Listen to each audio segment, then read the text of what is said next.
You're watching another Video Ditty from WOMMA, the Word of Mouth Marketing Association.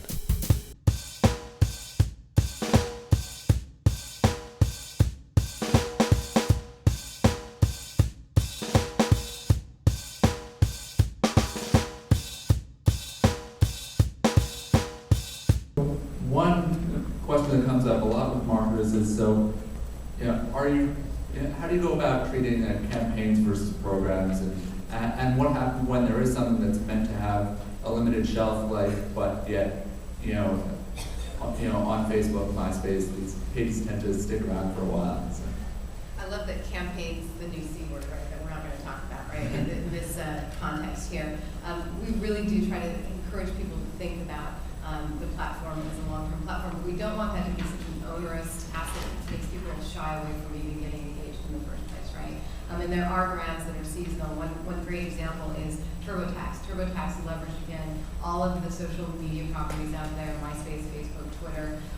It's not, nobody really likes to think about taxes, nobody likes to really, do taxes or even pay taxes. But TurboTax made it really fun, right? They had a contest where they were encouraging people to, update their status. They wove in some messages from TurboTax. They rewarded people for the best status on each of the sites and then promoted it on each of those different sites. People could win cash money, they could win triple the refund, etc. So the big question is, okay, now that people have done their taxes, what do they do next, right? Well, there are lots of ideas, right? You could have a contest where you say, submit your photo of what you bought with your tax refund and get all your friends to vote on who did it. Or, submit a comment to the government on how you want your taxes spent. You can continue the dialogue. It doesn't always have to be a big promotional or marketing event or campaign event. You can continue that dialogue in between your next big messaging moment and use the tools to create that dialogue. You don't have to release every single one of your assets out right when that campaign's going. Pull back on some of the assets.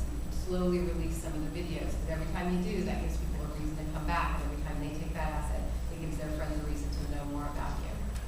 That's a huge point right there, and that's a point that we go back and forth with creative agencies all the time. Is they typically want to have the page perfect before they launch, and we typically say, all you really need is the name of the page and maybe a profile picture, and you can launch.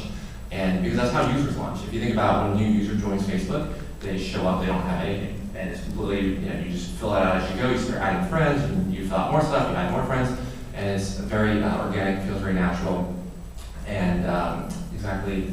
Your point is because once, let's say you get 100,000 fans and all your posts are already there, then they're not necessarily seeing that in their homepage every day. You're not able to engage them. The other really key point is we like to think of a campaign versus movements. So a campaign is something that you do for 3 weeks and you go away, and people that build a page, for example, that run a campaign and throw it away, well, they're throwing away whatever relationships they've built. And we strongly discourage it to the point where we basically don't really allow it. Like we basically say the name of the page has to be the name of your trademark. It cannot be your slogan. It cannot be just something that you're going to throw away in a few weeks because we think it's a terrible use of your resources. And what we do say though is the name of your page, let's say it's Pepsi. And then you can talk about refresh everything. You can talk about music, for example, for 3 months. And then after a while, you can talk about something else and leverage the kind of what you discuss as driving your campaign. But the name of the page, and that page hopefully is something that's going to be there for a very long time. That's one sort of point of difference that we have is on that profile name in the photo.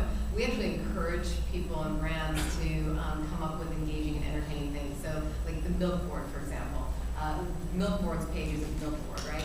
Milk Board's page is, white gold and calcium twins. And it looks like, a band profile, right? Because that's their whole program is built around this persona, around this white gold actor. So we also encourage people to build their own pages for their brands, but those can be tagged or related to or linked to.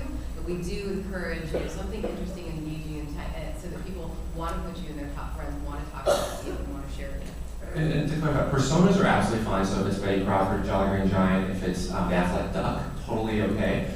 But we don't want slogans because slogans change all the time. And that's kind of the distinction. But if you have, one of my favorite examples is 24. Jack Bauer has twice as many fans as 24 on Facebook. And people tend to, and I should give you another example. The networks always want to get fans for the network so they can promote their shows. So the CW on Facebook has like 50,000 fans. Gossip Girl, guess how many fans it has? Somebody. It has over 1 million fans. So you can get a sense of what people want to relate to. Slumdog Millionaire, almost 700,000 fans. Fox Searchlight, 20,000 fans. So you get a sense of what people, so it's kind of the difference between brand-centric and consumer-centric, because consumers want to relate to specific entities, specific voices, but the brand obviously wants to push kind of their own agenda, and the results kind of show who wins out in the end.